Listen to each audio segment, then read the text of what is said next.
Bueno, vamos a empezar con el debate. A ver, empiezo con Pablo. Estamos en un punto de inflexión donde todo ha cambiado y ya nada volverá a ser igual, y nos toca adaptarnos a una nueva realidad.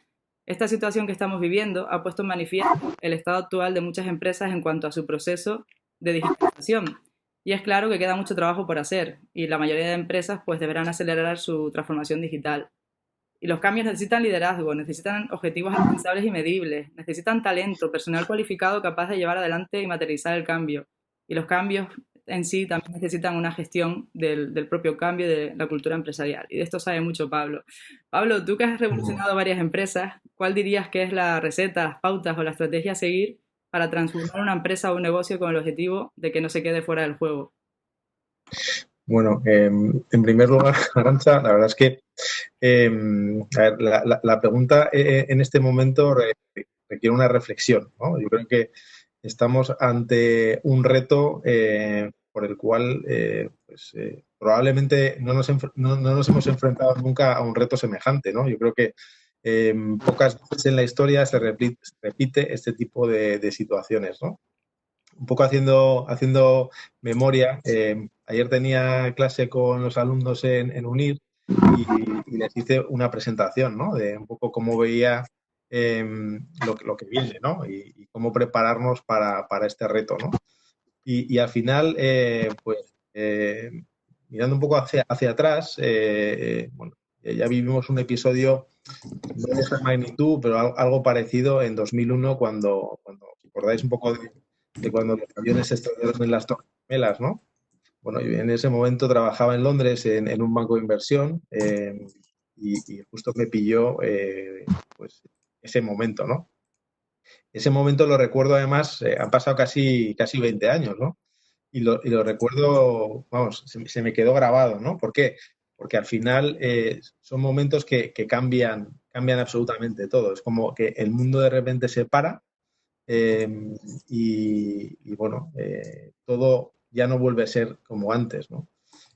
Bueno, yo creo que estamos viviendo un poco ese momento otra vez, ¿no? ¿Por qué digo esto? Porque al final van a cambiar muchísimas cosas, ¿no? En aquel entonces, pues, bueno, todos los aviones dejaron de volar también, no sé si os acordáis, ¿no? Se paró totalmente el tráfico aéreo, no había capacidad de coger un avión, todo el mundo se quedó en sus casas y algo así estamos viviendo ahora, ¿no? Lo que pasa es que, claro, el tiempo es distinto, ¿no? Entonces, bueno, pues yo creo que aquí nos vamos a tener que, por un lado, preparar para el corto plazo, ¿no? El cómo salimos de esta situación y cómo afrontamos el poder resistir, ¿no? Más desde un punto de vista, pues, más físico en este caso, ¿no? Pero claro, al final vamos a salir de un problema sanitario, un problema médico, y vamos a pasar a un problema económico, ¿no? Que ya está pasando, digamos, con la misma virulencia que el propio coronavirus, ¿no? Eh, entonces, claro, muchos pequeños comercios pues ya se están viendo afectados, ¿no? Hay una economía que de alguna manera está viéndose totalmente afectada. ¿Cómo te preparas para esto? Pues es muy difícil, ¿no? Prepararse para una situación de este tipo. Lo que hay que pensar es, bueno, a corto o medio plazo, cómo sobrevivo, ¿no? Cómo me reinvento, cómo trato por lo menos, tener la capacidad para poder seguir adelante, ¿no? Y luego, cómo empiezo a construir. Yo creo que aquí la clave es empezar, no quedarte parado y tener, digamos, esa flexibilidad, ¿no? Y muchas empresas, muchas compañías, es un poco lo que están haciendo, ¿no? Eh, Tratar de ver, bueno, pues si a lo mejor no puedo producir mis productos porque nadie me los va a comprar, pues vamos a intentar aprovechar mi cadena de producción para producir otros productos que sí tengan cabida en el mercado, ¿no? Entonces, esta es un poco la receta que yo veo en este momento, ¿no? El parar, tener esa reflexión, plantearte cómo va a ser el medio plazo eh, y ver de qué manera puedo mantenerme a flote, ¿no? Para poder afrontar esta situación tan complicada, que ya lo está, digamos, anunciando todo el mundo, ¿no?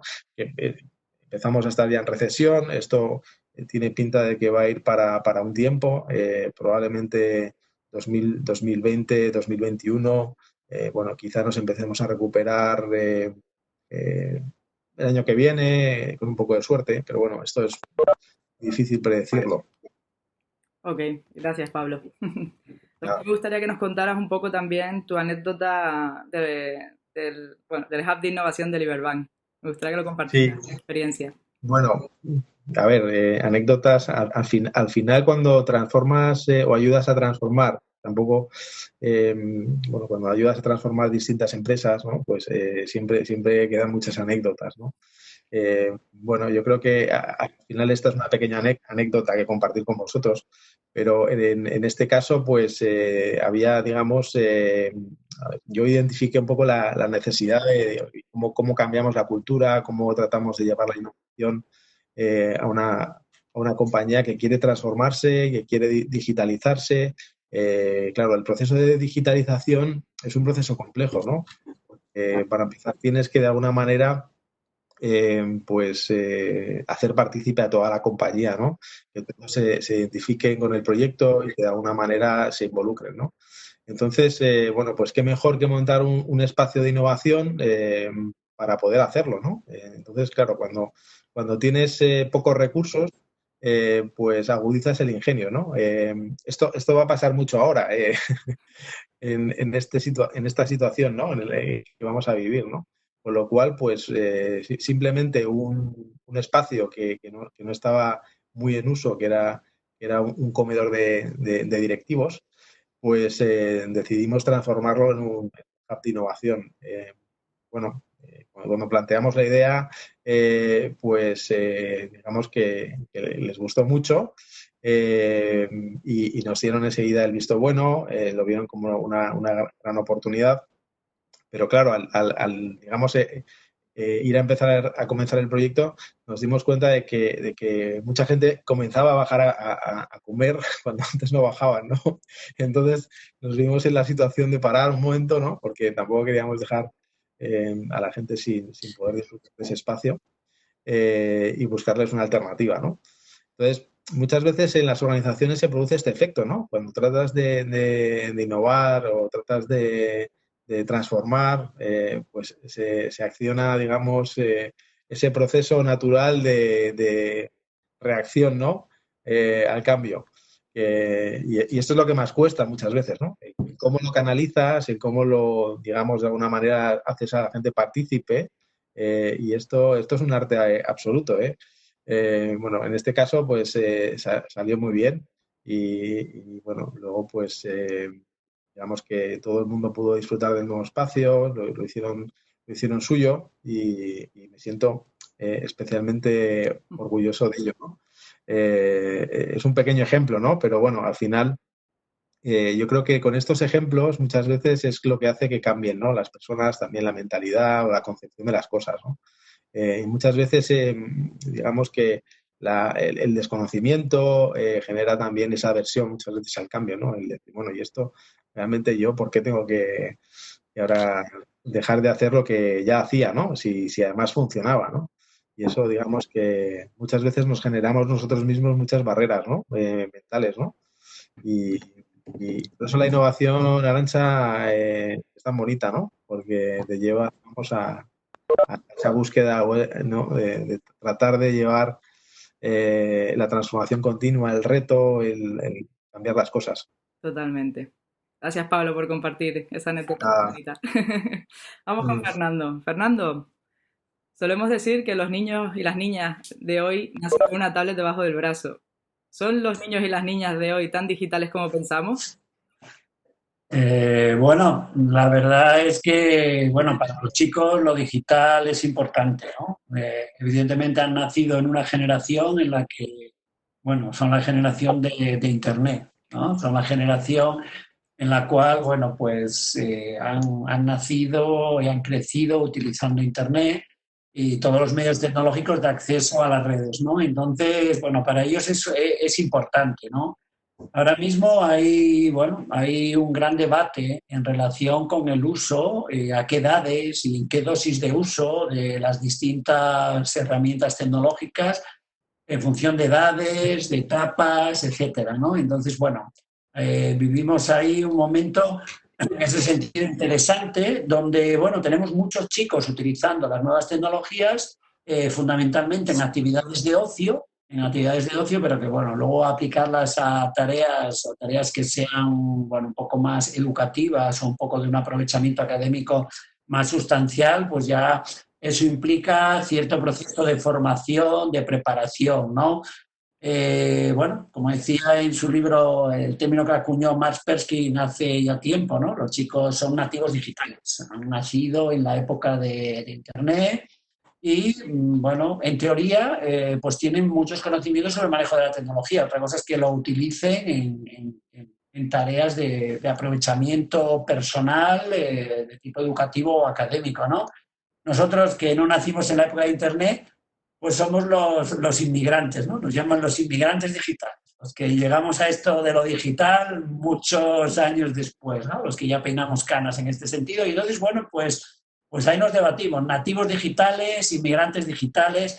No cabe duda de que los chicos necesitan un acompañamiento en este buen uso, en este uso seguro y responsable de las tecnologías. Ahora mismo estamos viviendo una situación donde el confinamiento está haciendo que los chicos utilicen las redes sociales, los servicios, las comunicaciones, los emails, las plataformas de una forma masiva. Entonces, y evidentemente bajo la responsabilidad de supervisión en muchos casos de las familias, ¿no? Entonces, en ese sentido tiene que haber un acompañamiento familiar, ¿vale?, de los chicos, porque si no se produce, pues los chicos pasarán de ser nativos digitales a ser huérfanos digitales, es decir, funcionarán según sus criterios y sus intuiciones, pero realmente yo creo que la labor tanto de las familias como de la escuela debe estar centrada un poco en eso, en el buen uso, ¿no? Nos queda por delante mucho trabajo relacionado con la educación en valores, la educación de la ciudadanía digital, al fin y al cabo, ¿no? Donde tanto desde las familias como desde la escuela lo que tenemos es que tratar de fomentar un uso, evidentemente un uso lúdico, un uso adecuado, un uso dosificado, ¿eh? No tiene por qué sustituir bueno, ahora mismo estamos en una situación un poco especial, ¿no? Pero el cuerpo a cuerpo, las relaciones personales, el face to face, esas relaciones humanas, ¿vale?, más directas, más de contacto directo, no pueden ser sustituidas por la tecnología. En ese sentido, pues bueno, hay que también buscar fórmulas, ¿no?, para un uso comedido de la tecnología, ¿no? Y sobre todo, no solamente ese uso dosificado, sino también un uso creativo, un uso constructivo de las herramientas tecnológicas, es decir, utilizar herramientas también para desarrollar y potenciar la imaginación, la creatividad, el trabajo en equipo. Entonces, en ese sentido, bueno, tenemos todo un desafío por delante. Antes Pablo comentaba que a nivel empresarial esta crisis ha generado nos está planteando un reto a nivel global, ¿no? Yo creo que en educación también se está planteando un reto tremendo. La escuela se tiene que reinventar.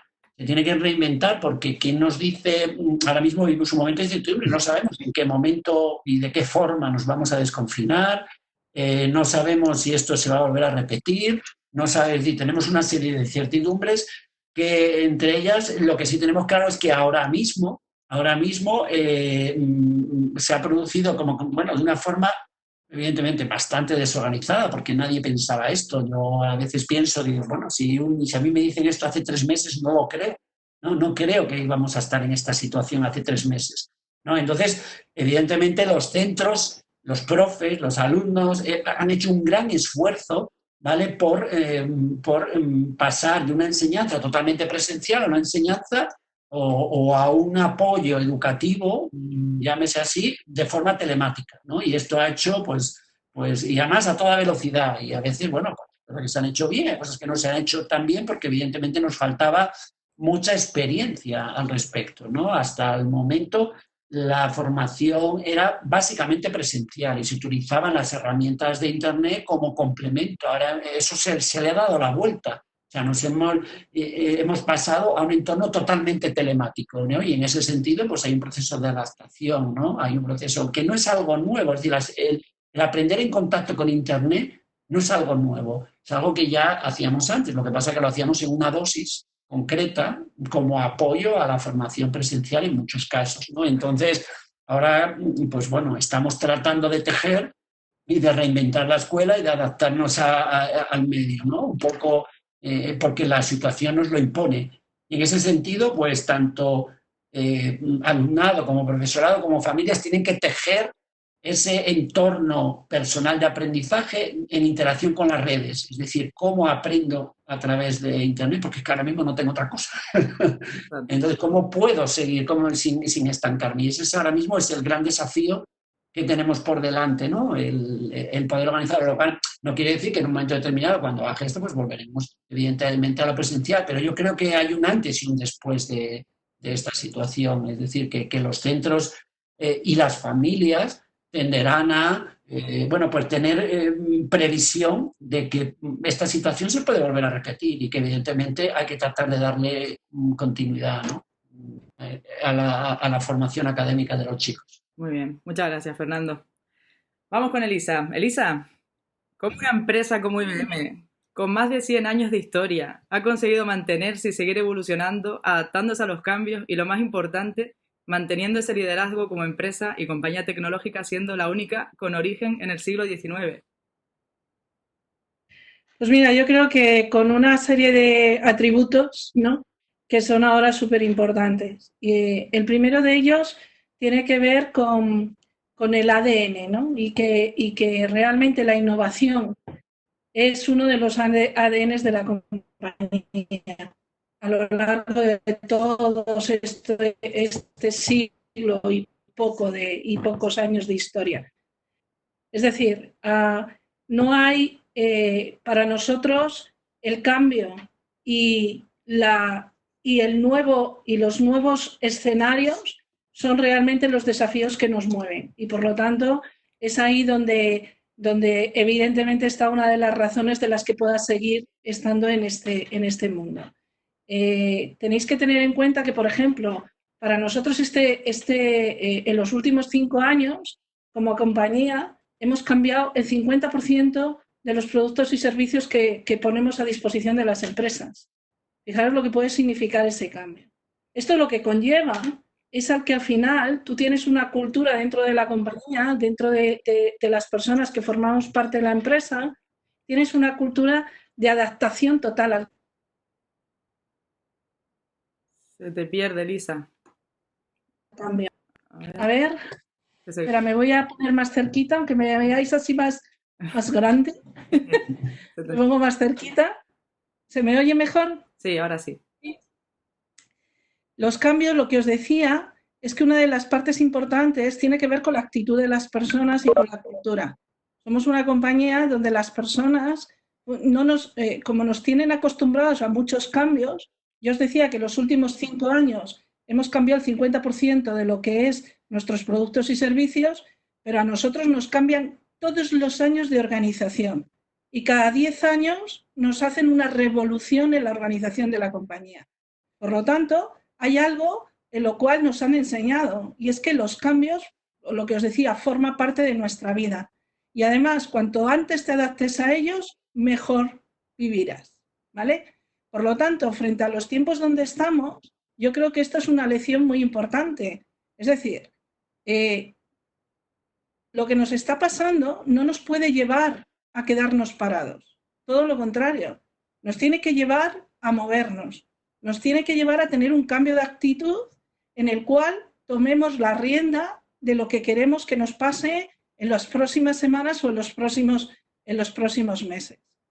Y además, fijaros que es muy curioso que durante este tiempo uno de los mensajes que nosotros estamos recibiendo son mensajes de muévete como una startup, adáptate lo más posible. ¿Qué necesita tu cliente ahora? ¿Qué está pidiendo ahora? ¿Cuál es su necesidad concreta hoy? Y adáptate a ella. Lo cual también significa que tienes que estar en constante conocimiento del entorno que tienes, ¿vale? y estar constantemente en contacto con aquello que es lo que te va a dar los elementos base, voy a poner, de tu supervivencia, ¿vale? O como empresa o evidentemente como persona. Pero esto es muy importante. ¿Por qué? Pues porque la incertidumbre va a ser algo con el cual vamos a vivir de forma de forma continua en los próximos meses. Y incluso, como ha dicho antes Pablo, a lo mejor en los 2 años, ¿vale? Luego entonces tienes que hacer como hacen las empresas, pivotar. Con lo cual, las startups, una de sus palabras favoritas es, por aquí no funciona bien, pues voy a pivotar, ¿vale? Pues eso es lo mismo que, por ejemplo, nos están pidiendo ahora. Y luego también es muy importante adaptarte a lo que, como os decía, lo que quiere el cliente. ¿Qué necesito? ¿Cuál es el gap? ¿Qué es lo que necesitaría mi entorno que ahora mismo nadie le está dando? El otro día estuve en otra tertulia que fue súper interesante del Instituto de Empresa, donde hacían una presentación de un estudio que han hecho desde el mes que hicieron en el mes de febrero, ya viviendo la crisis a la cual nos veíamos abocados, no solamente la crisis sanitaria, sino también la crisis económica. Hicieron un estudio de cuáles eran las características fundamentales de las empresas que mejor sobrevivieron en las grandes crisis de nuestra historia, ¿vale? Y hablamos de grandes crisis de nuestra historia, como puede ser la crisis en Estados Unidos en el año 29, la crisis de las guerras mundiales, ¿de acuerdo? Y os voy a dar los 4 parámetros que están en ese estudio, que yo creo que es súper interesante, ¿vale? Lo primero es que las empresas durante la crisis ganaban la legitimidad. Es decir, ganaban el poder, ganaban espacio en el mercado, espacio de confianza con los clientes en el mercado, ¿vale? Por cierto, el ejemplo que ellos utilizaban es Ford, pero yo creo que cualquiera que nos movemos ahora mismo, que nuestro mundo se ha reducido muchísimo, ese espacio de legitimidad, yo, por ejemplo, pongo el ejemplo que lo está ganando el frutero de mi barrio, ¿vale? ¿Por qué? Porque nos está dando a todos, nos está sirviendo a todos la fruta y la verdura. Y ese es un concepto de legitimidad. ¿Cómo le estoy resolviendo algo a mis clientes que tengo más cerca? ¿Vale? El otro es, cubre un espacio que nadie está cubriendo y hazlo muy deprisa. Hazlo muy deprisa. Muévete muy deprisa. El siguiente es talento. No reduzcas tu talento. Al revés, necesitas el mayor talento en estos momentos. Y por lo tanto, es en el talento el que te va a ayudar a identificar cuál es el espacio y a moverte deprisa. Por lo tanto, justamente el talento es uno de los elementos que debes conservar. Y por último, el ecosistema. Las empresas que mejor sobrevivieron a esas crisis son empresas que habían establecido un buen ecosistema y un ecosistema muy sólido y muy rico, no solo en relaciones, sino en diversidad. Fijaros qué 4 consejos o qué 4 características, ¿vale? Y 4 características, de nuevo, que si las pensáis, no están solo asociadas a las grandes empresas, están asociadas a los que realmente sean capaces de tener la actitud de moverse, ¿vale?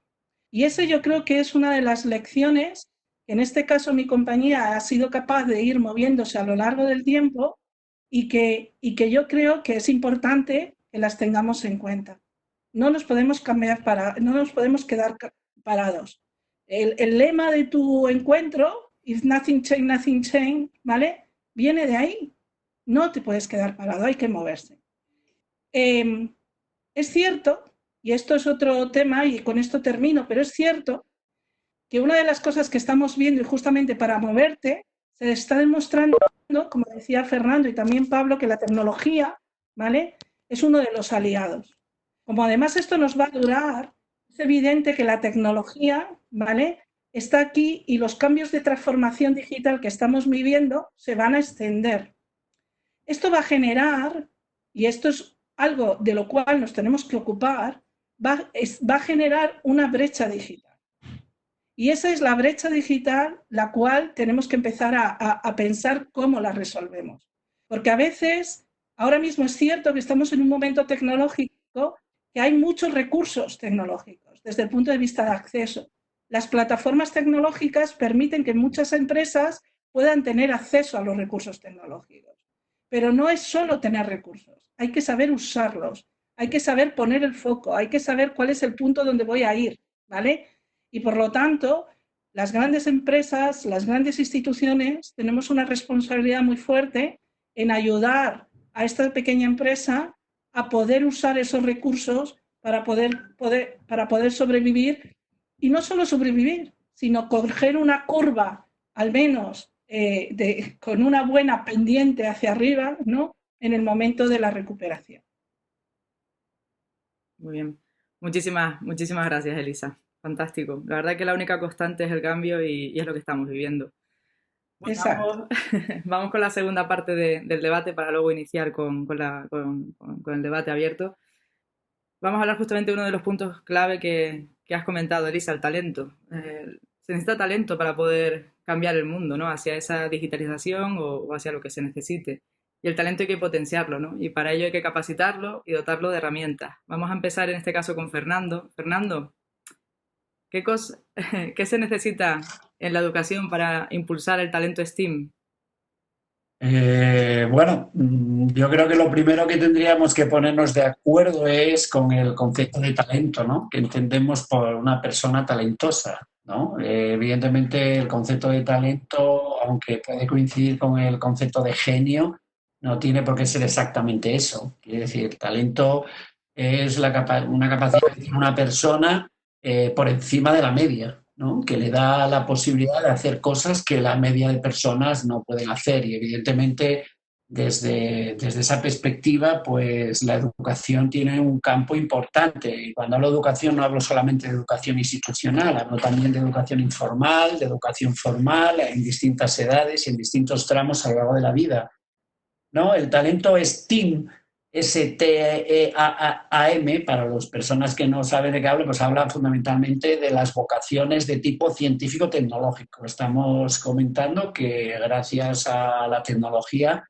pues estamos sobrellevando la situación en la que estamos y evidentemente conforme vayamos progresando en la superación de esta crisis, pues evidentemente la tecnología parece que está llamada a ser un aliado importante de todo esto, ¿no? Entonces, bueno, pues concretamente desde la educación, desde la formación, pues el tener, el potenciar en los alumnos o en los adultos, en los ciudadanos, el enfoque STEAM, el enfoque de formación tecnológica, pues tiene, bueno, aporta muchos valores, ¿no? El primero, pues distintos sistemas de pensamiento relacionados con el pensamiento científico, el pensamiento creativo, el pensamiento cuantitativo, el pensamiento computacional, el visoespacial, el desarrollo de competencias que ahora están muy de moda, ¿no?, que son las soft skills, ¿no?, el tema de la creatividad,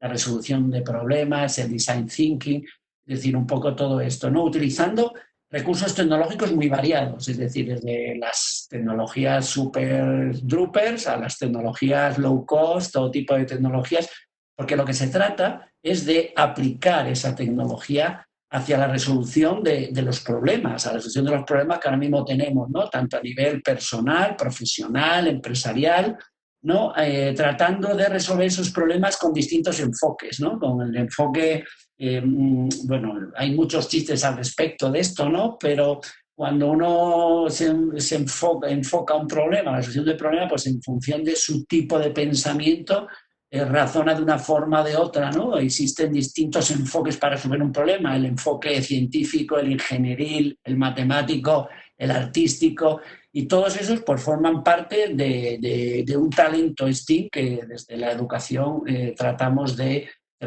desarrollar, ¿no?, con metodologías pues bueno, innovadoras, basadas fundamentalmente, pues no solamente en el desarrollar estos tipos de pensamientos, sino también bajo la premisa de desarrollar actitudes, que es importante. Yo siempre digo que la actitud STEAM, la formación STEAM no es nada sin la actitud, sin una adecuada formación en determinados valores que ahora mismo son imprescindibles, ¿no? Y que hace años nadie nos formaba en ellas. Por ejemplo, el trabajo en equipo, ¿no? El trabajo en equipo ahora mismo es muy importante. Desde hace años ya existe una corriente educativa que enseña a los chicos a trabajar en equipo. Yo vengo de una generación donde nadie me enseñó a trabajar en equipo y es fundamental porque hay muy pocos trabajos donde se trabaja de una forma individual, ¿no? Donde sea una persona sola y ya está. Entonces, bueno, el trabajo en equipo, el trabajo en contacto con la tecnología, bueno, en fin, son valores y vectores en los cuales condicionan y determinan la importancia que tiene la formación científico-tecnológica. Ya no hablo solamente de chicos en edad de elegir una profesión, sino en general, ¿no? En general. Yo creo que hace tiempo ya, con el boom que supuso Internet, nadie piensa en que la formación está supeditada a un momento concreto de su vida. Eso ya no lo piensa nadie. Es decir, todo el mundo y casi todos los trabajos suponen un aprendizaje permanente, ¿no? Donde en este caso Internet es un entorno imprescindible para afrontar esa formación permanente y continua a lo largo de toda la vida. Y entonces formar a la gente para que sea autónoma, para que tenga emprendimiento, que tenga una actitud favorable a aprender. Muchas veces el cambio viene determinado por la disposición a salir de tu umbral de confort, ¿vale? Es cierto que hay mucha gente que tiende a acomodarse en un umbral de confort que le cuesta mucho trabajo salir de él, pero en cualquier parte, en cualquier faceta de nuestra vida personal, profesional, y muchas veces pues cuesta trabajo salir de su umbral de confort. Entonces, bueno, pues hay que formar a la gente para que sea capaz de aprender de forma autónoma en contacto e interacción con Internet y extendiendo redes, oportunidades, herramientas, servicios, ¿no? Para fomentar esa actitud de permanente mejora y de permanente aprendizaje en interacción con Internet. A nosotros me parece que es una cosa importante. Muy bien. Muchas gracias, Fernando. Muy interesante. Bueno, Elisa, vamos contigo ahora y luego cerramos con Pablo. Elisa, ¿qué cosas está haciendo IBM en el contexto de la educación? Pues bueno, nosotros lo que queremos poner es un granito de arena a lo que justamente ha dicho Fernando, ¿vale? La educación para nosotros forma parte de esa responsabilidad de cubrir esa brecha digital que hay a nivel sociedad, ¿no? Y por lo tanto, una brecha digital que además va a ser una herramienta básica para cualquier ciudadano en el futuro.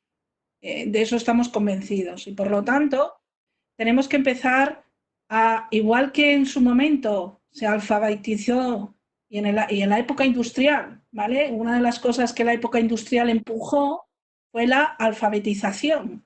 La gente se fue moviendo en las ciudades había que saber leer y escribir y con eso empezó un empuje de toda la alfabetización que ahora mismo, pues en la mayoría de la población sabe leer y escribir, ¿vale?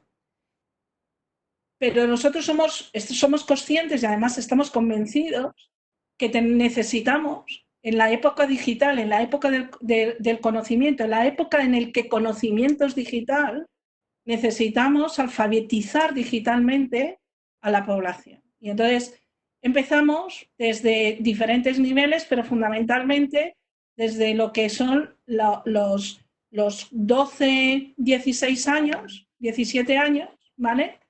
Para empezarles a enseñar cuáles son las herramientas fundamentales que ellos van a usar en el futuro, ¿vale? Y por lo tanto, hemos creado un programa a lo largo de todo el mundo el programa se llama PTEC, ¿vale? Que lo que intenta es ayudar, empezando desde las poblaciones más desfavorecidas, a levantar el nivel de su conocimiento digital y acelerar además su entrenamiento digital y formación, no solamente entrenamiento, sino también formación para el mercado laboral. y está muy en línea con lo que ha estado hablando Fernando del tema de STEAM. Y específicamente en España, este programa se le ha dado un nombre que es Watson va a clase, que es un programa de apoyo a los profesores para que tengan talleres y que puedan realizar esos talleres de inteligencia artificial con los niños en clase, ¿vale? Pero no es un taller en donde les enseñamos para qué sirve la inteligencia artificial. Es decir, que a través de la utilización de los servicios de inteligencia artificial de Watson sean capaces de crear los nuevos tipos de herramienta y que entiendan, en base a ese aprendizaje de crearlo, que realmente entiendan para qué sirven estas cosas, que es la parte más importante de ello, ¿vale? No solo que entiendan el mecanismo, sino que entiendan el impacto y el efecto que tiene la utilización de estas herramientas. Básicamente, en el mundo de la educación estamos en este punto centrados.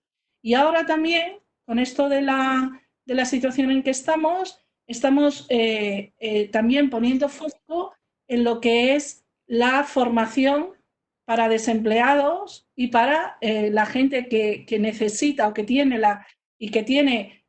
o que va a necesitar moverse a otros espacios de conocimiento, poder también acceder al conocimiento digital y poder renovarse, ¿vale? En ese conocimiento digital para encontrar otro espacio de valor donde poder desarrollar su trabajo, ¿vale? Y yo creo que en esto, desde la Secretaría de Estado, que el SEPE en concreto, se están poniendo muchas herramientas de formación digital. Nosotros formamos parte de ese programa y la idea fundamental es justamente ayudar a reciclar, ¿no? los conocimientos de las personas justamente para llevarlas hacia el mundo digital. Muy bien. Gracias, Elisa. Bueno, comentar que Watson va a clase llegó a Lanzarote y Fuerteventura en este año de mano de Elisa y Fernando, gracias a ambos. Y bueno, lo pasa que ahora con el parón que hemos tenido, pero bueno, ya nos contarán más adelante qué tal ha ido. Bueno, vamos con Pablo. Pablo, que te tenemos muy callado. Es que está en mute, perdón. Bien, bien, tranquilo. A ver, Pablo, ¿qué perfiles serán demandados, por ejemplo, en tu sector, en el mundo de la banca digital en los próximos años? Pues a ver, estaba aquí un poco brujuleando en internet, ¿no? Hay una frase que no me acordaba de ella, pero que en su día, un poco recordando lo que estaba contando Fernando y Elisa del talento, ¿no? Hay una frase muy buena de Michael Jordan, ¿no? Que decía que el talento gana partidos, pero el trabajo en equipo y la inteligencia ganan campeonatos, ¿no?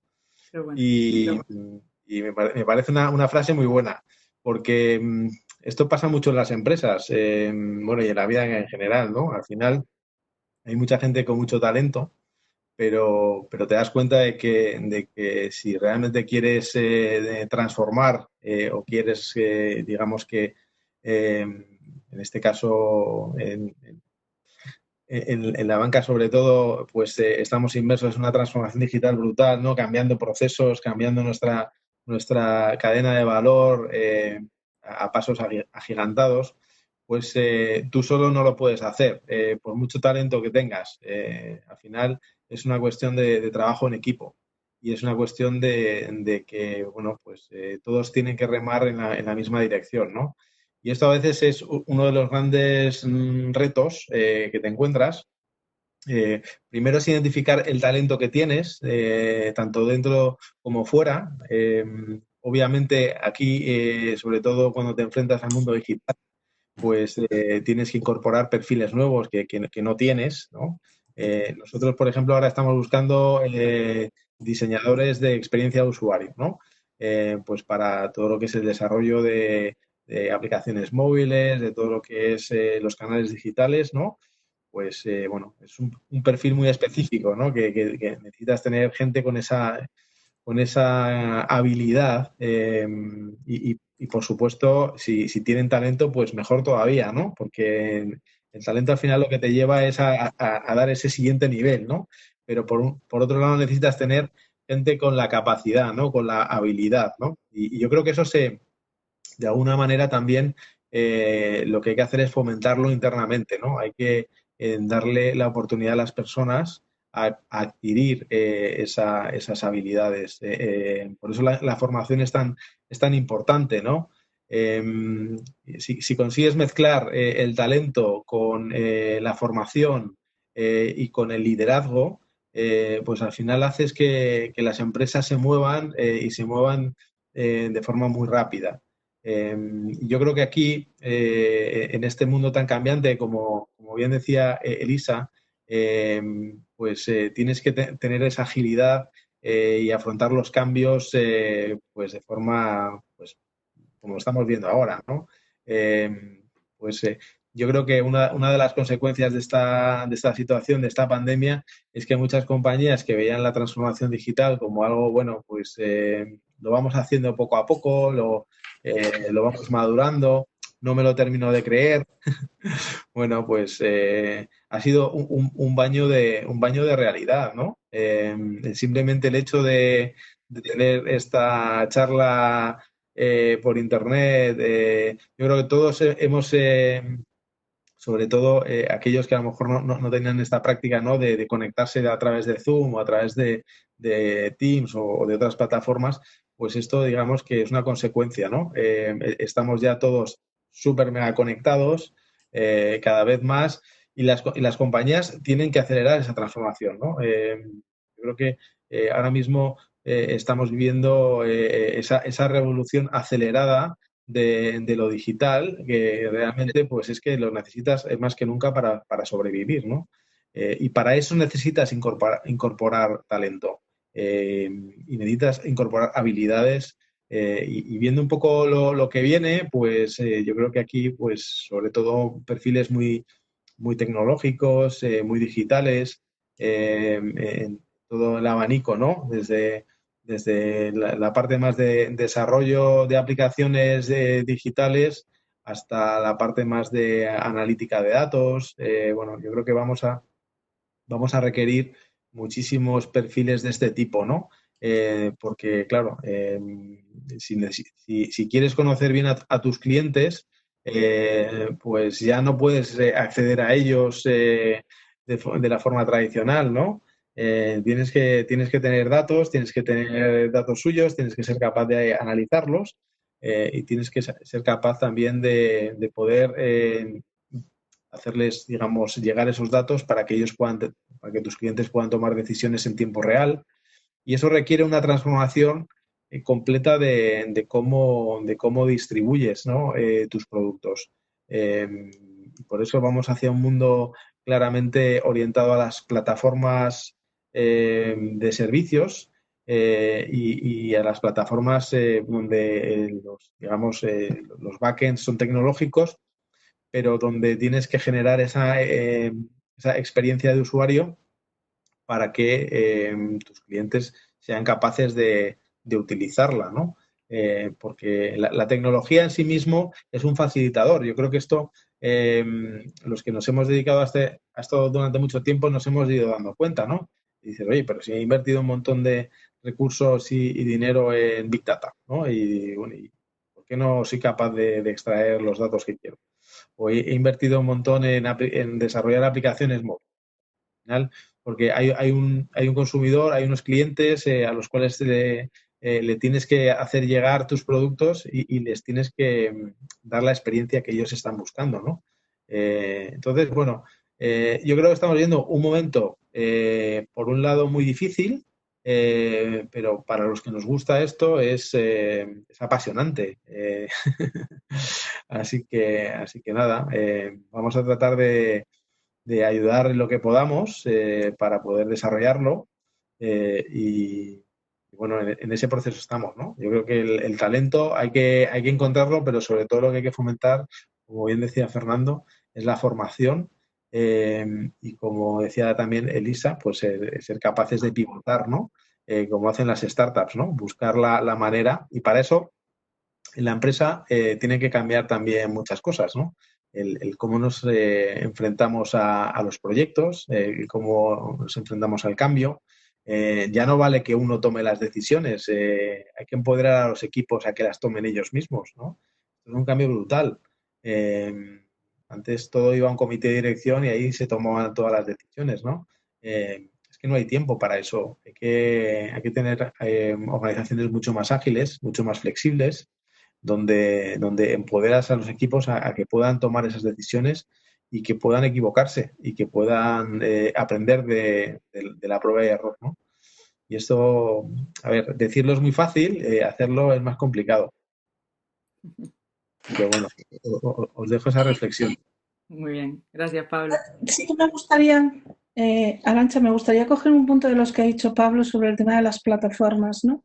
Fijaros que eso justamente es una de esas herramientas que ahora mismo unas plataformas y otras se está sustentando, ¿vale? Para poder justamente crear nuevos espacios de cómo hacer las cosas, ¿vale?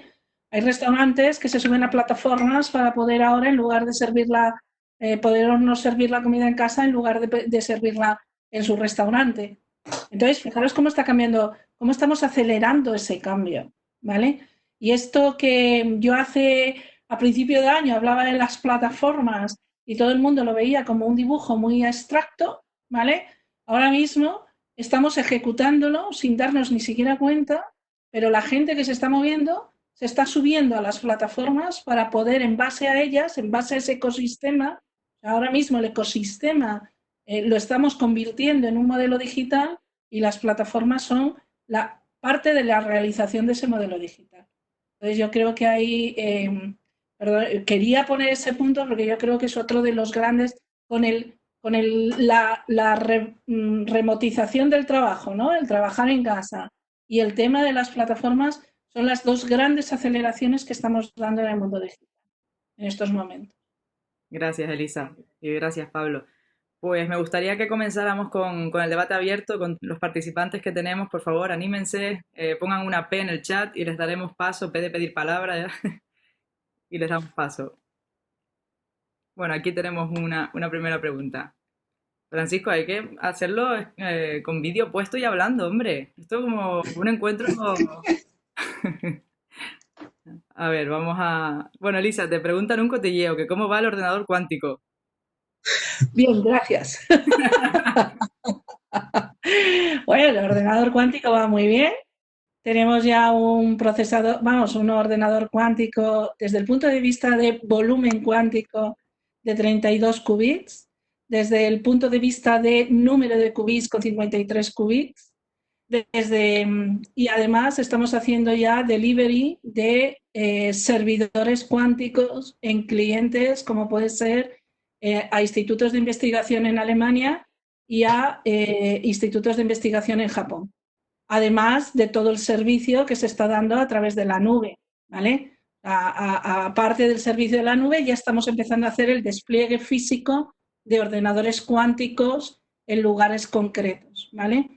Por lo tanto, bien, gracias, seguimos creciendo y si tenéis curiosidad, estoy haciendo yo un cursillo de estos para los chicos de cómo empezar, ¿no? Nuestra relación con la computación cuántica y bueno, se lo pasaré a Arantxa para que os lo pueda pasar si alguien tiene curiosidad o ganas de empezar a programar con Qiskit.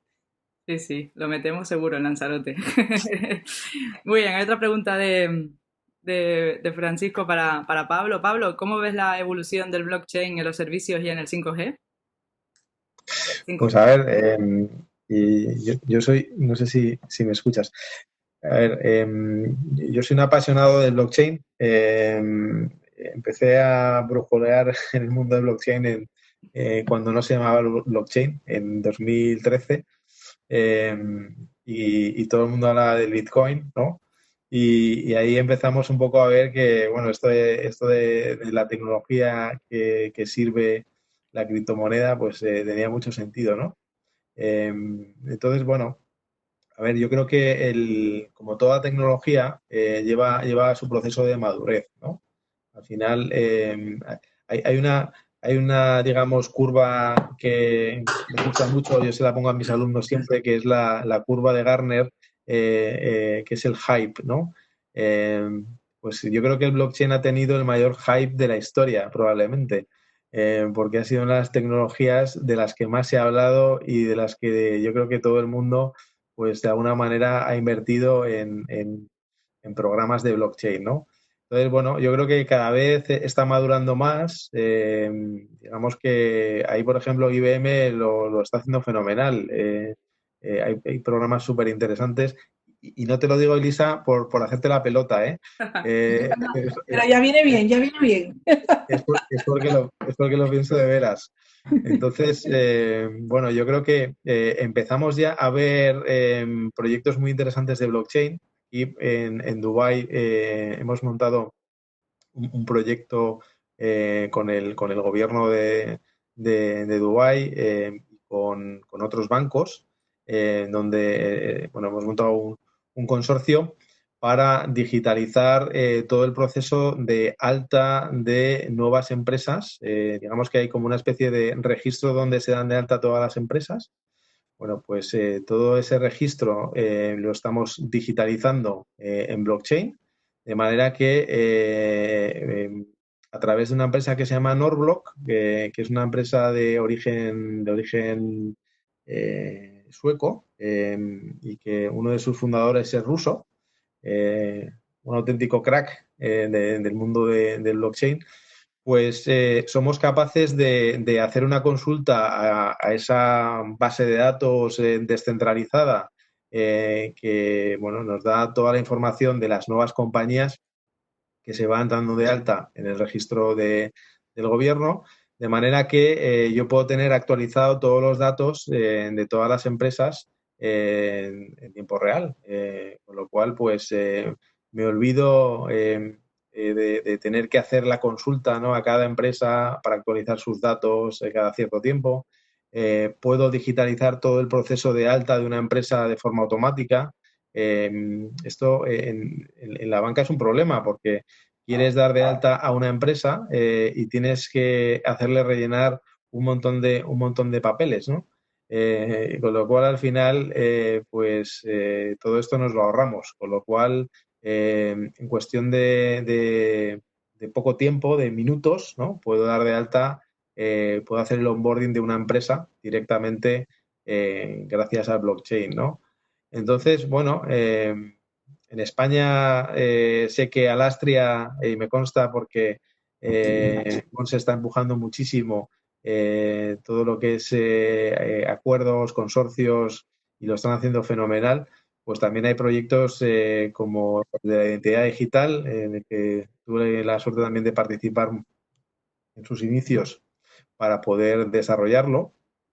Y creo que están haciendo una labor tremenda, ¿no?, de concienciación y sobre todo de adaptar estas tecnologías y que realmente se utilicen, ¿no? Y yo creo que el blockchain va a ser algo que realmente va a transformar muchísimo la forma pues sobre todo de transferir bienes, de digitalizar procesos y en eso estamos. Así que yo lo veo cada vez con mayor madurez y con mayor aplicabilidad. Y ya digamos que va a ser una realidad. Ya lo está siendo. Genial, gracias Pablo. Nada. Había también una pregunta sobre el 5G, la evolución del 5G.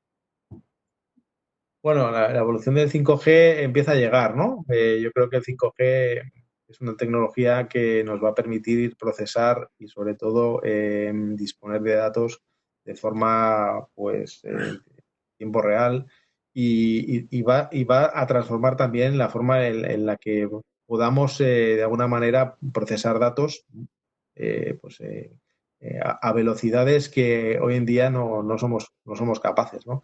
Esto va a abrir la posibilidad, pues, a que ya el Internet de las cosas no sea algo tan lejano, ¿no? A que realmente podamos estar todas las cosas conectadas, ¿no? Porque, bueno, pues el tema, por ejemplo, del coche autónomo o, digamos, pues eso, el 5G o incluso ya también hablan del 6G, ¿no?, que también empiezan a trabajar sobre él, pues lo que va a permitir es que todo ese proceso de automatización, de interconexión, pues sea muchísimo más fiable, ¿no? Y que los datos al final, pues gracias a esta tecnología, bueno, pues puedan fluir y llevarnos hacia nuevos modelos de negocio también, gracias a la interconectividad, ¿no? Eso pasó en su día con Internet, ¿no? No éramos capaces de interconectarnos del 2G al 3G al 4G, pues fijaros el recorrido que ha tenido, ¿no? Y fijaros todas las soluciones que se han desarrollado, ¿no? Hoy en día, pues es que ya consumimos vídeo como algo fundamental, ¿no? Sin la conectividad, pues no puedes. Entonces, el tener mayor volumen de transferencia de datos y autopistas mayores, lo que te hace es que te lleva a poder generar nuevos casos de uso, ¿no? Y esto es un poco lo que trae el 5G, que es el mundo del Internet de las cosas es tremendo, ¿no?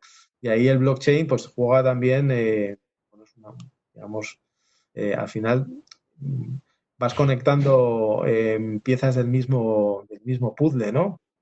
Y vamos hacia el mundo de las plataformas, como hablábamos antes, donde todas estas tecnologías convergen, ¿no?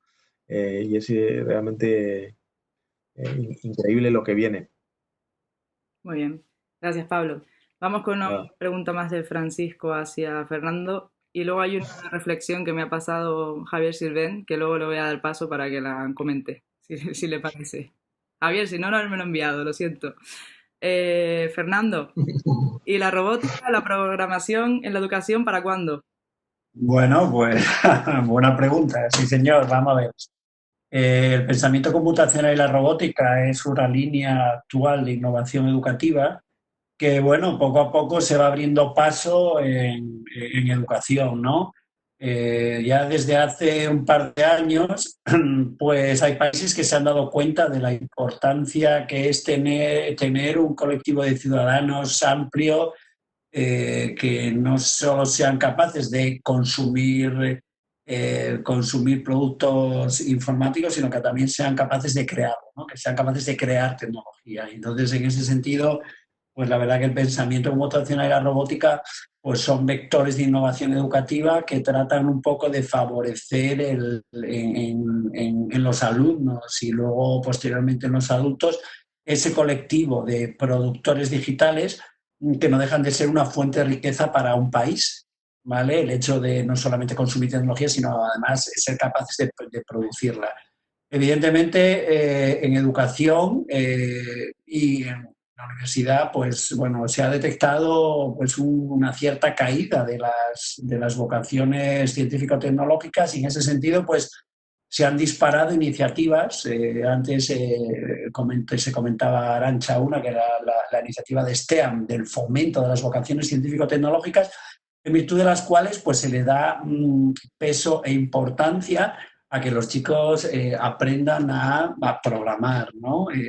Cuando hablamos de programar, pues hablamos de distintos entornos donde el alumno o la alumna de una forma creativa es capaz de programar el comportamiento de un objeto en pantalla o un objeto externo físico en el caso de la robótica, etcétera, y hay muchas iniciativas en este sentido. O sea, lo que pasa es que, bueno, como todo, poco a poco, ahora mismo vivimos un momento en el cual yo creo que no tarde o temprano habrá que replantearse muchas cosas del modelo educativo.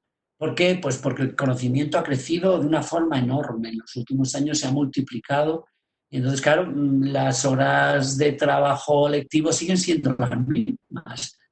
Entonces, llegará un momento que haya que definir un modelo y en virtud de ella una selección de contenidos, una selección de materias, una selección de qué es lo realmente importante para un alumno, una alumna ahora mismo, ¿no? Es decir, a nivel de primaria, a nivel de secundaria, bachillerato, incluso en la universidad, ¿no? Que yo creo que también esa reflexión acabará llegando a la universidad y evidentemente la capacidad de creatividad digital, de programación, de pensamiento computacional y de robótica será un vector importante, yo creo, ¿no? Porque es algo ineludible, ¿no? Es algo ineludible. Realmente la programación y el pensamiento computacional resuelven problemas, ¿no? Y en ese sentido, pues es una herramienta que los alumnos tienen que integrar en su día a día, capacidad para resolver problemas utilizando herramientas de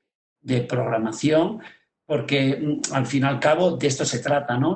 Resolver problemas del entorno inmediato y focalizarlo muchas veces hacia cuestiones pues también de valores, de aprendizaje-servicio, de ser capaz de ofrecer un servicio utilizando pues estas herramientas de programación, ¿no? La verdad que, bueno, vamos poco a poco. Sí es verdad que a veces encontramos ciertas personas que son un poco detractoras de la tecnología, ¿no? Bueno, yo podría contar anécdotas de lo que llevamos viviendo este mes y medio, de gente que era muy, muy anti-tecnología y ha tenido que rendirse a la evidencia ante la situación. Gente que siempre hablaba de los que nos gustaba un poco esto de la tecnología, que éramos como que tecnología y emoción y sentimiento eran cosas contrarias, ¿no? Y yo es una cosa que siempre me ha llamado mucho la atención. Determinadas personas, no, bueno, que claro, que tú estás todo el día con las máquinas y no, yo puedo tener sentimientos, tener emociones y tal, aunque me dedique a esto de los ordenadores, porque no son cosas reñidas, ¿no? Entonces, en este sentido, pues evidentemente ahora mismo asistimos a que en educación todo es importante, hay un montón de vectores de innovación donde tratan de darle importancia a determinadas dimensiones del individuo y una de ellas es esta, pensamiento computacional, con otras muchas. Entonces, bueno, llegará un momento en el que haya que parar y definir qué es lo importante y yo creo que en ese sentido el pensamiento computacional será un vector de innovación, pero siempre vinculado a la resolución de problemas y siempre vinculado quizás a dar un aprendizaje-servicio. Comentaba el otro día con Arantxa que el proyecto Watson que estamos desarrollando aquí en Lanzarote con 7 institutos y 2 de Fuerteventura, uno de los valores que le vemos que estamos haciendo en ese proyecto, pues con chicos de bachillerato están desarrollando chatbots de inteligencia artificial, ¿vale? Entonces, realmente los chicos están programando utilizando la herramienta Watson Assistant para diseñar chatbots asistenciales, ¿no? Donde se define un contexto, el contexto de un usuario y se trata de crear un chatbot asistencial que trate de resolver las necesidades que tiene esa persona, ¿no? A mí me parece que uno de los principales valores que tiene este proyecto, que no deja de ser un uso de una herramienta tecnológica concreta, es la capacidad para resolver un problema y sobre todo para dar un servicio, ¿no? Para dar un servicio, en ese sentido, tecnología y aprendizaje-servicio deben ser elementos muy unidos dentro de lo que es la educación, ¿no? Genial, Fernando, gracias. Bueno, pues como ya estamos muy justos, ¿Sí? quedan prácticamente 2 minutos, vamos a darle pie rápido a Javier Sirvent y a responder una pregunta de José Juan Lorenzo también, y ya con eso daríamos por cerrado, ¿vale? Javier.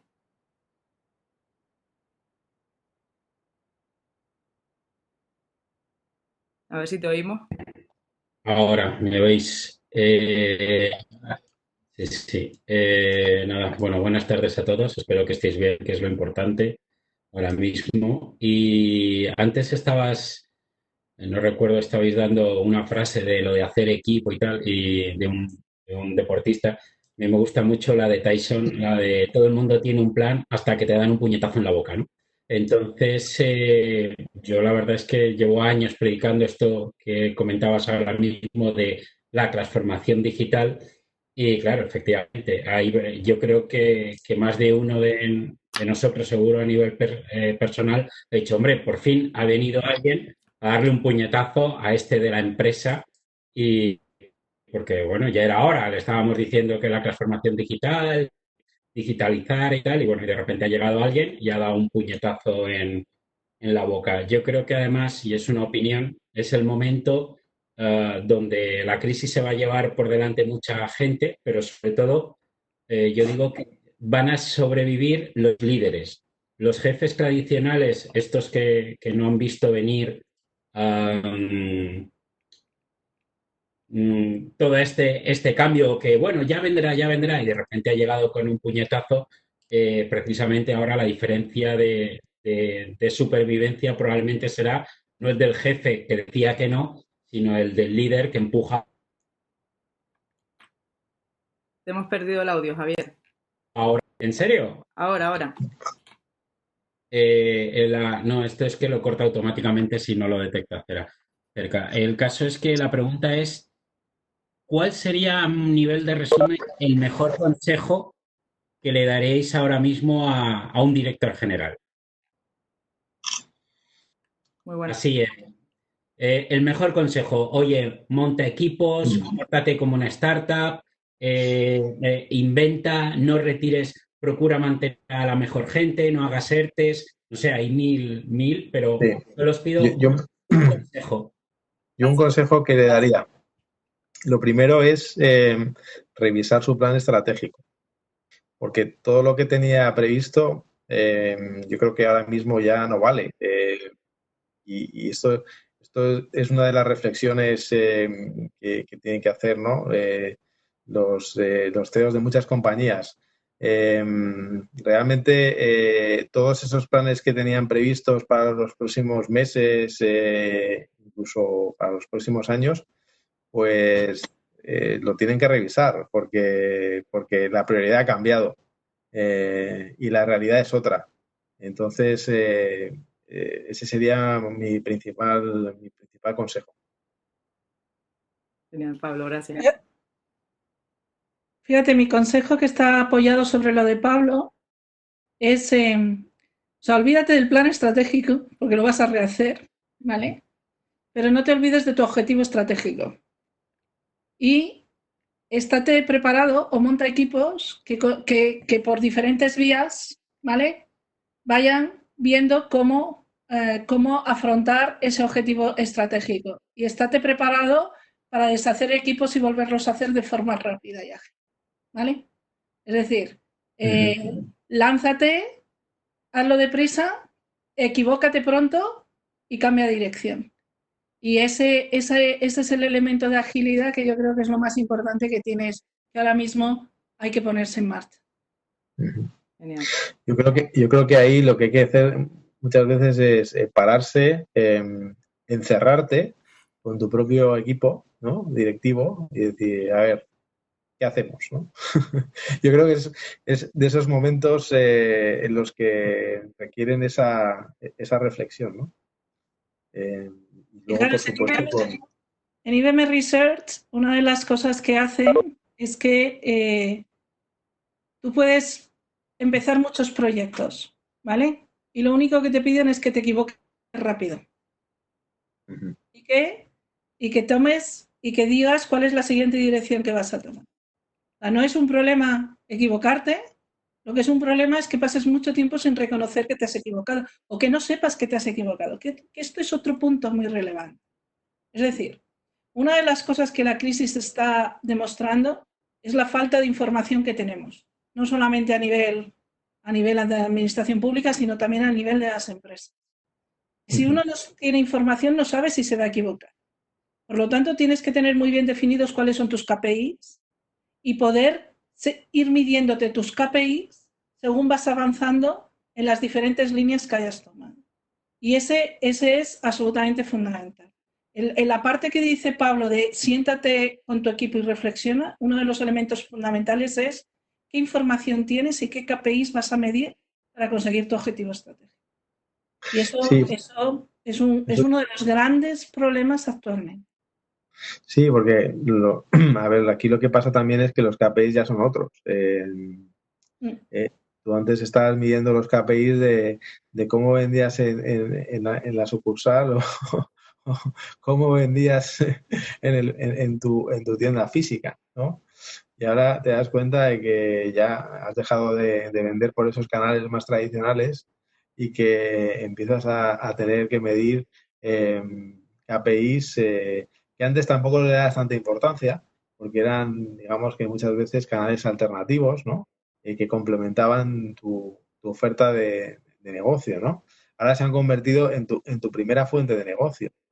Entonces, claro, el foco pasa al digital, sobre todo para aquellas compañías que no se habían transformado, ¿vale? O que están en un proceso todavía de madurez.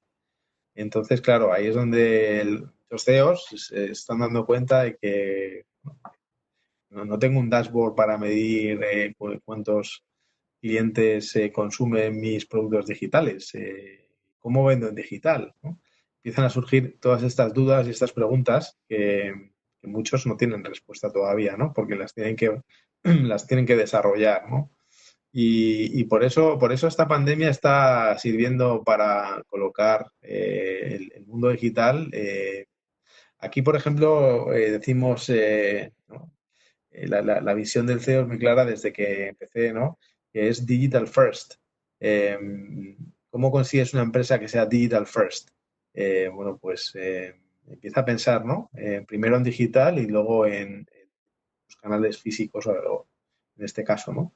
Y para eso te tienes que repensar cómo sirves, ¿no?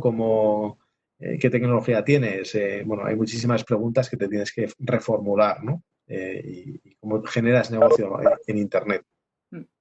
Un cambio de paradigma. Bueno, estamos fuera de tiempo. ¿Podemos hacer la última pregunta y cerramos? ¿O les apetece un ratito más? A eso da gusto de los ponentes. ¿Cómo estáis? Arantxa, tienes en el chat 2 preguntas que parece que son... Lo sé, por eso estoy Ok. preguntando porque estamos fuera de tiempo y primero quiero consultar si hacemos las preguntas que están y ya cerramos con estas 3 preguntas que quedan. Tenemos una de José Juan Lorenzo, una de Amalia y una de Claudia. ¿Respondemos las 3 preguntas y cerramos el evento? Pues venga, va. ¿Sí? Venga, Sí, claro. pues vamos para allá. Empezamos con la de José Juan Lorenzo. José Juan, ¿la quieres comentar o la leo directamente del chat? Yo para hacer esto un poco más ameno, ¿eh? También se lo diré después a Amalia y a Claudia. Buenas tardes a todos, muy interesante. A ver, la pregunta es si apoyándome en lo que decía Pablo y Elisa, y también ha salido, bueno, estamos en un mundo de plataformas, de modelos de negocio de plataformas que nos han revolucionado completamente, ya no tanto, no solo la tecnología, sino los modelos de negocio que están detrás. Y la pregunta que nos hacemos y que me hago desde el ámbito de lo local, de los destinos, estamos a tiempo de desarrollar nuestras plataformas y nuestros ecosistemas más cercanos a lo local, más genuinos, diría, o con ese punto de diferenciación, o por contra, lo único que tenemos que hacer es subirnos a las plataformas globales. Gracias. Bueno, yo como soy la que he metido y he puesto énfasis en plataformas, voy a empezar a contestar y luego ya...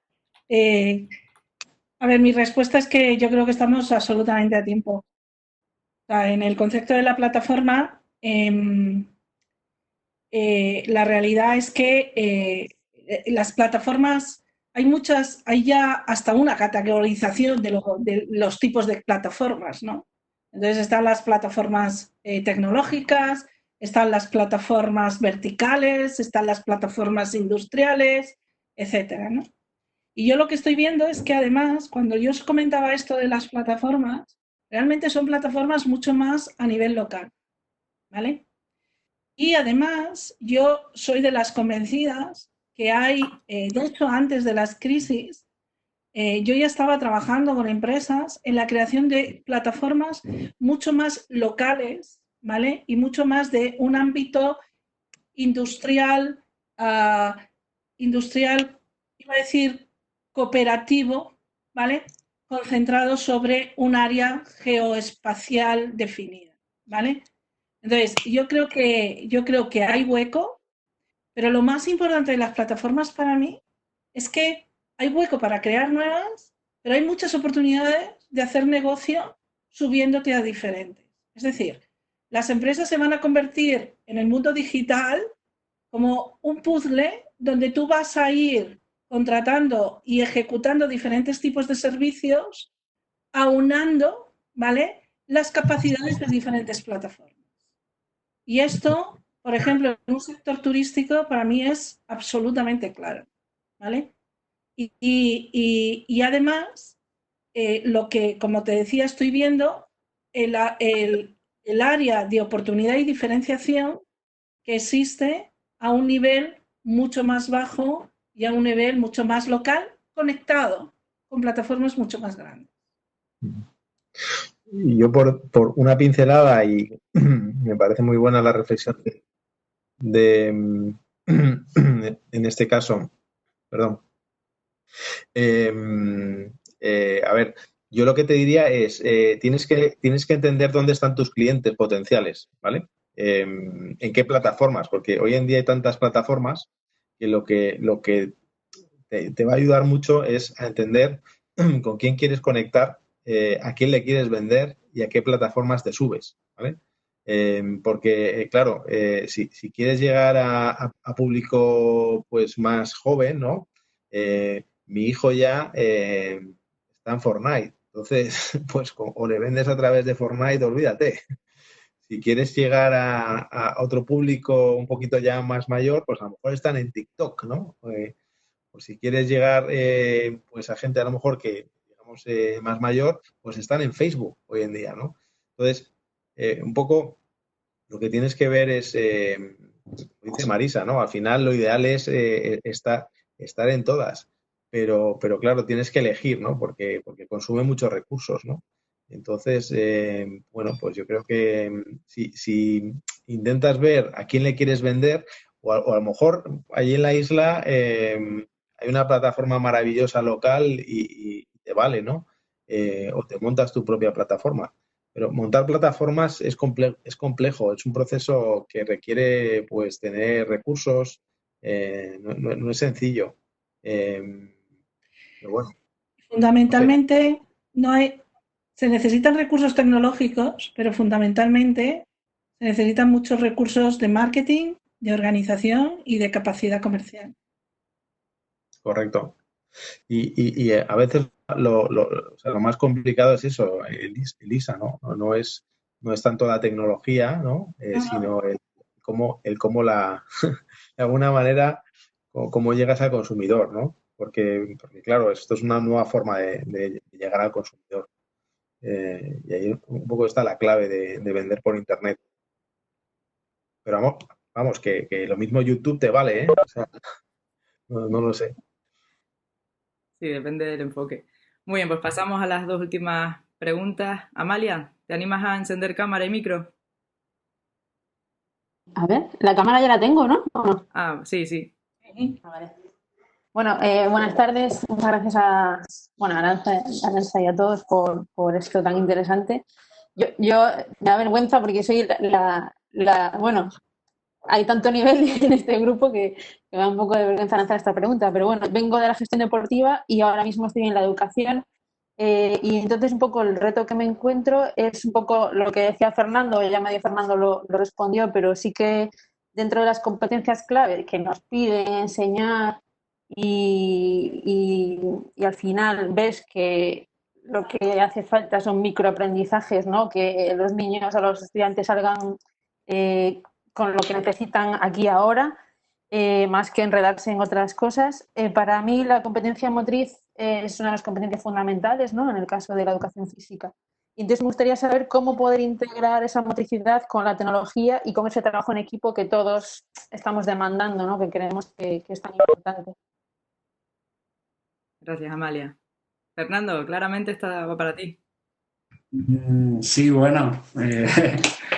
Bueno, lo motriz y la tecnología no tienen por qué estar reñidas, quiere decir, evidentemente ahora mismo pocas iniciativas a nivel de educación y a nivel general, social y de ciudadanos tienen que ver, se escapan a la tecnología. Casi todos los proyectos de innovación que ahora mismo hay, sean de lo que sean, tienen una pata tecnológica, ¿no? Porque evidentemente Internet ha revolucionado la forma de conocer y la forma de aprender.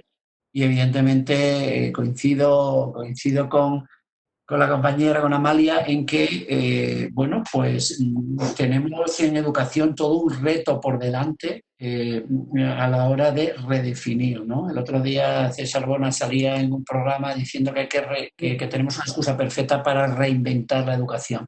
Es decir, tenemos tenemos la oportunidad de hacerlo. Yo soy bastante escéptico en eso, quiere decir. Tenemos la excusa, pero no sé si esto pasará la ola y volveremos a más de lo mismo, ¿no?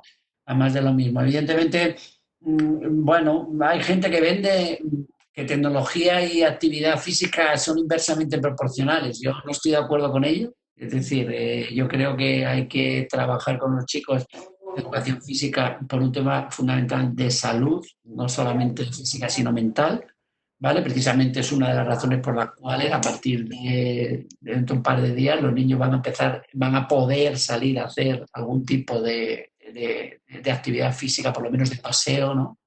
De paseo, que seguramente que les va a venir muy bien y lo van a agradecer.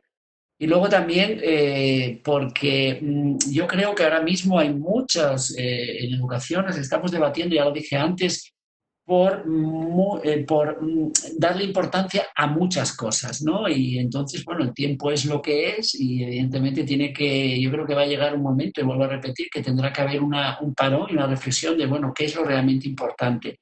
¿No? Porque, mira, una de las cosas que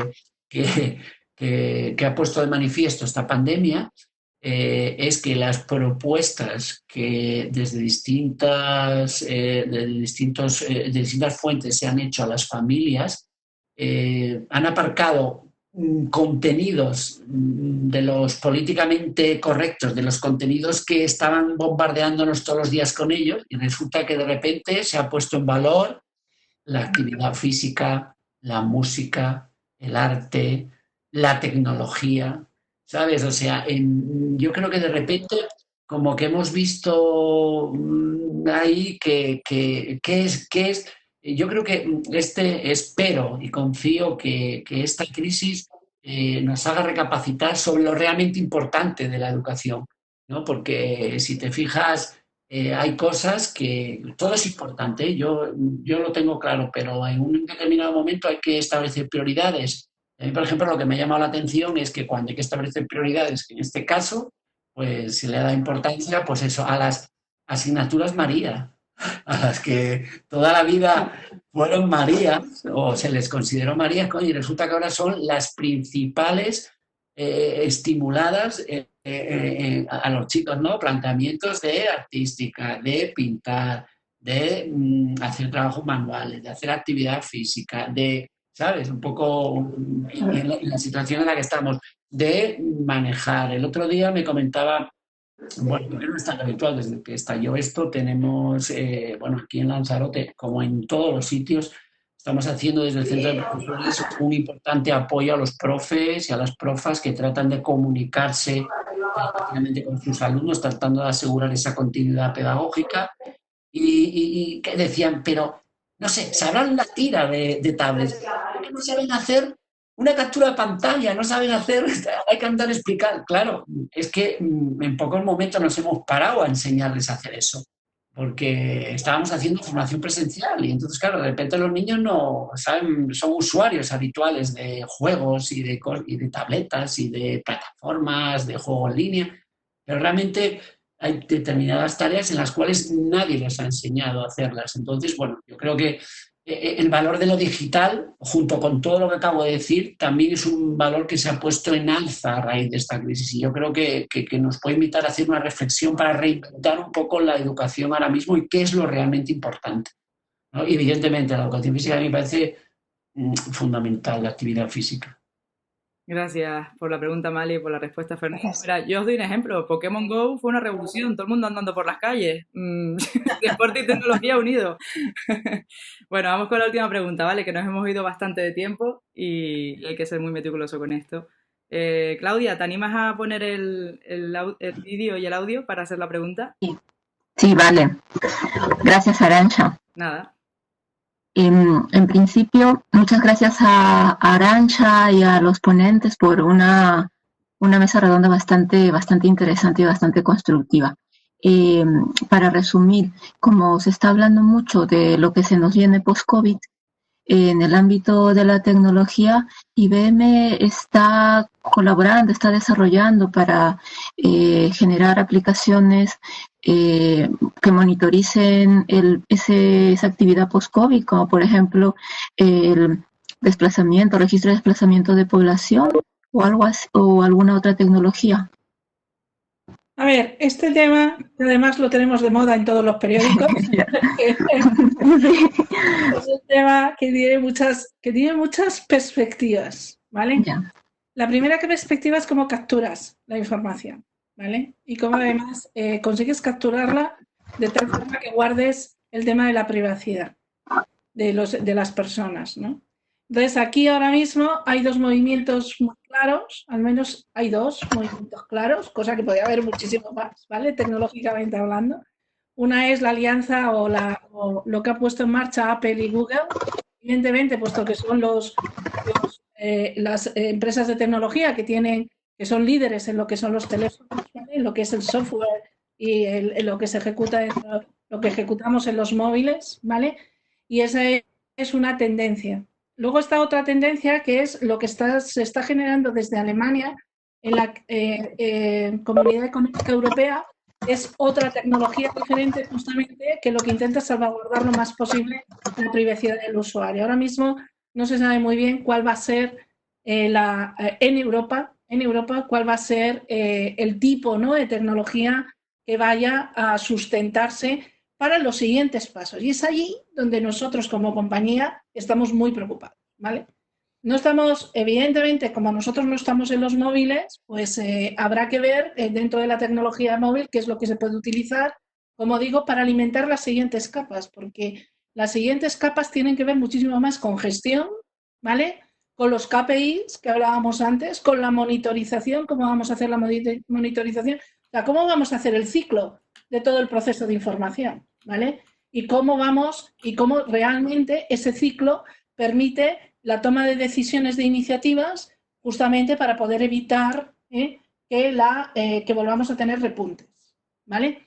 Y es ahí donde tenemos ya definido, de hecho está basado en blockchain, Pablo, ¿vale? Parte de ello, ¿vale? Bueno. Hemos definido ya todo un sistema que maneja todo el ciclo. Una vez que tienes la información, cómo puedes manejar todo ese ciclo y cómo lo pueden manejar, pues por ejemplo, los responsables de sanidad de una comunidad, ¿vale? Y ese es el tipo de apuesta que estamos poniendo. O sea, mucho más a una visión más holística de todo el problema, ¿vale? Y dar solución a los gestores, dar una solución integral a los gestores que tienen en esto. Esto está lo estamos ahora mismo proponiendo, tenemos ya una solución creada, la estamos proponiendo y esperamos que en alguna de las comunidades, ¿vale?, decidan ponerse en marcha. Aparte de esto, también hay una task force a nivel mundial justamente para los temas de seguridad, ¿vale? Nosotros tenemos, dentro de nuestro ADN, siempre ha estado muy metido todo lo que hacemos a nivel de todo lo que es la ciberseguridad, la protección, etcétera, y entonces tenemos una task force a nivel mundial justamente para poder identificar de nuevo no la parte solo, sino cómo realmente podemos llegar a las mismas conclusiones, pero de forma absolutamente anónima, ¿vale? Esto la verdad es que parece un poco complicado, pero bueno, ahí están los investigadores trabajando con ello y yo creo que de ahí también se van a sacar se va a sacar algo que pueda ayudar justamente a guardarlas, o sea, a que podamos tener la información, pero que esa información sea lo más anónima posible, salvaguardando la privacidad de las personas, ¿vale? Bien, suena. Muchas gracias, Elisa. Bueno, pues ya vamos a dar por terminado el encuentro. Podríamos seguir horas y horas hablando de esto porque es apasionante y creo que muchos de los que estamos aquí nos apasiona, pero bueno, hay que poner punto y final. Antes de nada, bueno, agradecerles, por supuesto, a los 3 pedazos de ponentes que hemos tenido hoy con nosotros, a Andrés de nuevo por su colaboración y a todos los que habéis participado, hecho preguntas y demás. Y bueno, no sé si habrá otro próximo encuentro desde casa, pero por lo menos este ha estado bastante interesante. Muchísimas gracias a todos. Gracias a vosotros. Muchas gracias, Arancha. Hasta luego. Chao. Buen fin de. Chao. Mucho ánimo. Venga, igual.